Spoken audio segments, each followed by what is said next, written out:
உங்களுக்கு ஒரு சின்ன வீடியோ, சரியா? சின்ன வீடியோ தான், நல்ல நச்சின் வீடியோ. இந்த உலகத்தில் சுகருக்கும் ப்ரெஷருக்கும் மாத்திரை மட்டும் சாப்பிட்டதுனால யாருக்காவது சரியா இருக்கா? அப்படி சரியா இருந்தால் எனக்கு கமெண்ட்ஸில் எழுதுங்க. சுகருக்கும் ப்ரெஷருக்கும் மாத்திரை மட்டும் சாப்பிட்டதுனால யாருக்காவது சரியா இருந்தா? யாருக்காவது சரியா இருக்கா? நம்ம எல்லாம் நிறைய பேர் இப்போ நம்ம என்ன நினைக்கிறோம், ரைஸ் சாப்பிட்றதுனால தான் சுகருக்கு மாத்திரை போடுறாங்க, ரைஸ் சாப்பிட்றதுனால தான் இன்சுலின் போட்டுட்ருக்காங்க, ரைஸ் சாப்பிட்றதுனால இந்த பானை வேறு வச்சுருக்காங்க அப்படின்னு சொல்கிறாங்க. அப்படி தானே? அப்படி தானே நம்ம மூட நம்பிக்கை இருக்குது. நான் ஒரு கேள்வி கேட்குறேன், பதில் சொல்லுவீங்களா? சொல்லுங்கள் எனக்கு. நடைபயிற்சி மட்டும் இது என்னது? வட இந்தியாவில் அவங்க ரைஸ் சாப்பிட்றதே இல்லையே. வட இந்தியாவில் அங்கே ரைஸ் சாப்பிடவே மாட்டாங்க, என்னைக்காவது ஒரு நாள் சாப்பிடுவாங்க. வட இந்தியாவில் எத்தனை பேர் இன்சுலின் போட்டுட்ருக்காங்க? வட இந்தியாவில் எத்தனை பேர் சுகருக்கு மாத்திரை சாப்பிட்டுட்ருக்காங்க? வட இந்தியாவில் எத்தனை பேர் இந்த வயரை வச்சுட்டு இருக்காங்க? கமெண்ட்ஸில் எழுதுங்க சார். நடைபயிற்சி மட்டும் பண்ணனால யாராவது சுகர் மாத்திரை நடத்தியிருக்காங்களா? இல்லை ப்ரெஷர் மாத்திரை நடத்தியிருக்காங்களா? இல்லை இன்சுலின் நடத்தியிருக்காங்களா? இல்லை தைராய்டு மாத்திரை நடத்தியிருக்காங்களா? இல்லை பிசிஓடி மாத்திரை நடத்தியிருக்காங்களா? இல்லை ஃபேட்டி லிவர் மாத்திரை நடத்தியிருக்காங்களா? இல்லை யாரும் வெயிட்டு குறைச்சிருக்காங்களா? சொல்லுங்களேன். நடைபயிற்சி மட்டும் பண்ணனால 1 கிலோமீட்டர் நடைபயிற்சி பண்ணினா எத்தனை கேலரி எரிக்கப்படும் தெரியுமா? நிறைய பேருக்கு தெரியாது, அதான் பெரிய பிரச்சனை. இன்னைக்கு 1 கிலோமீட்டர் நடைபயிற்சி பண்ணினா எத்தனை கேலரி எரிக்கப்படும் தெரியுமா? தெரியாது, நிறைய பேருக்கு தெரியாது. 40லேருந்து 50 கேலரி தான். அதனால் நடைபயிற்சி மட்டும் பண்ணி இன்சுலின் நடத்த முடியாது, மாத்திரையும் நடத்த முடியாது, இந்த பானை வயரும் என்ன பண்ண முடியாது, அதில் குறைக்கவே முடியாது. என்னென்னா பேப்பரை எழுதி வச்சுக்கிடுங்க, சரியா? இது என்னது? கரிஞ்சீரகம், கருவேப்பிலை. இது என்னது? நெல்லிக்காய் ஜூஸு, நாவல் பழம், கொய்யா இலை, கிரீன் டீ, வெந்தயம், ஆவாரம்பூ. இதெல்லாம் நல்ல உணவு தான், தப்பு இல்லை, இதெல்லாம் நல்ல உணவு தான். ஆனால் நான் ஒரு கேள்வி கேட்பேன், அதுக்கு நீங்கள் பதில் சொல்லணும், சரியா? இதெல்லாம் சாப்பிட்ட பிறகும் முதல்ல சுகருக்கு ஒரே ஒரு மாத்திரை சாப்பிட்டுட்டு இருந்த பேஷண்ட், சுகருக்கு ஒரு மாத்திரை சாப்பிட்டுட்டு இருந்த பேஷண்ட் இன்னைக்கு நிறைய பேர் 3 மாத்திரை சாப்பிட்டுட்டு இருக்காங்களே. வெந்தயம், கருவேப்பிலை, கரிஞ்சீரகம், கொய்யா இலை, நாவல் பழம், மாங்காய் இலை, செம்பருத்தி பூ, வேற என்னது, நாவல் பழம் பொடிச்சு சாப்பிட்றது எல்லாம் சாப்பிட்ட பிறகும் முதல்ல ஒரு மாத்திரை சாப்பிட்டுட்டு இருந்த சுகர் பேஷண்ட் இப்போ 3 மாத்திரை சாப்பிட்றாங்க. ஏன்? சுகருக்கு மாத்திரை மட்டும் போட்டுட்டு இருந்த பேஷண்ட்டு இப்போ மாத்திரை இன்சுலின் ஜாத்தை போட்டுட்ருக்கான். வெந்தயம், கருவேப்பிலை, கரிஞ்சீரகம், நாவல் பழம் எல்லாத்தையும் சாப்பிட்ட பிறகும்.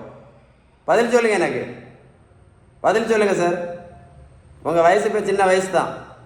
இன்னும் 50 வருஷம் நீங்கள் மாத்திரை போடணும். இன்னும் 50 வருஷம் இந்த மாத்திரை இந்த இன்சுலின் போடணும். போட முடியுமான்னு யோசித்து பாருங்கள். போட முடியுமா சொல்லுங்கள். இன்னும் 50 வருஷம் போடணும், இதே மாத்திரையும் இதே இன்சுலினும். நல்லா கேட்டுடுங்க. நீங்கள் மருத்துவத்தில் உள்ள எந்த புத்தகத்தை வேணாலும் எடுத்து படித்து பாருங்கள். மருத்துவத்தில் உள்ள எந்த புத்தகத்தை வேணாலும் படித்து பாருங்கள். சரியா? மருத்துவத்தில் உள்ள எந்த புத்தகத்தை வேணாலும் எடுத்து படித்து பாருங்கள். சுகர், ப்ரெஷர், கெட்ட கொலஸ்ட்ரால், உடல் பருமன், இந்த 4 நோய் என்னெல்லாம்? சுகர், ப்ரெஷர், கெட்ட கொலஸ்ட்ரால், உடல், இந்த 4 நோய்க்கும் ஒரே ஒரு காரணம் தான். அது என்னன்னு கேட்டால் எனக்கு யாருக்கும் தெரியாது. அதான் அதோட சங்கடமான விஷயம். அந்த ஒரே ஒரு காரணத்தை பேர் தான் இந்த இன்சுலின் ரெசிஸ்டன்ஸ். இதை வேணால் பேப்பர் எழுதி வச்சுக்கிடுங்க. இந்த இன்சுலின் ரெசிஸ்டன்ஸ் சரி பண்ணணும்னா ஒரே ஒரு வழி தான் இருக்குது. அதுக்கு பேர் தான் பேலன்ஸ்டு டயட். நீங்கள் பேலன்ஸ் டயட் ஃபாலோ பண்ணலேன்னு வைங்களேன், முதல்ல 2 மாத்திரை, அப்புறம் 4 மாத்திரை, அப்புறம் 8 மாத்திரை. அது மட்டும் இல்லை, எந்த மாத்திரையும் என்னைக்கும் நடத்த முடியாது. நீங்கள் பேலன்ஸ் டயட் ஃபாலோ பண்ணால் மட்டும்தான் இந்த இன்சுலின் ரெசிஸ்டன்ஸ் சரியாகும். நீங்கள் மருத்துவத்தில் எந்த டெக்ஸ்ட் புக்கு புத்தகத்தை வேணால் படித்து பாருங்கள், எந்த புத்தகம் வேணால் படித்து பாருங்கள்.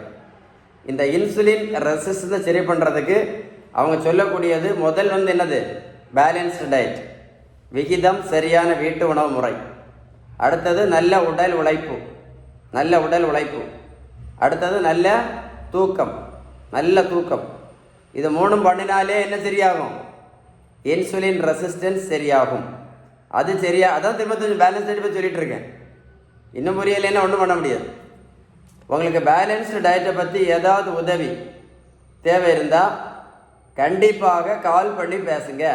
கண்டிப்பாக கால் பண்ணி பேசுங்க. இந்த முக்கியமான வீடியோவை உங்கள் நண்பர்களுக்கு அனுப்பி கொடுக்க மறந்துடாதுங்க. அனுப்பி கொடுப்பீங்களா? நிறைய வேஸ்டான வீடியோலாம் ஷேர் பண்ணுறோம் நம்ம, அப்படி தானே? ஒன்றுக்கும் உதவாத வீடியோஸில் நம்ம ஷேர் பண்ணுறோம். இந்த வீடியோ நீங்கள் ஷேர் பண்ணிங்கன்னா இந்த மாதிரி மாத்திரை, இந்த மாதிரி இன்சுலின், இந்த மாதிரி பானை வயர் வச்சுட்டு இருக்கக்கூடிய நிறைய பேருக்கு யூஸ்ஃபுல்லான வீடியோ. புரியலையா? இந்த தம்பிக்கு பாருங்கள், 70 கிலோ வெயிட் குறைச்சிருக்கேன். 140லேருந்து 70 கிலோ. புரோட்டீன் பவுடரும் கொடுக்கல, மாத்திரையும் கொடுக்கல, ஜூஸும் கொடுக்கல, ஊசியும் போடலை. இந்த தம்பியை போய் நான் ரோட்டில் போய் நான் ஓடக்குன்னு சொல்லலை. நான் கொடுத்தது இல்லாமல் என்னது, பேலன்ஸ் டயட் மட்டும்தான். வீடியோ ஷேர் பண்ணுங்கள், நிறைய பேருக்கு யூஸ்ஃபுல்லாக இருக்கும். சரியா?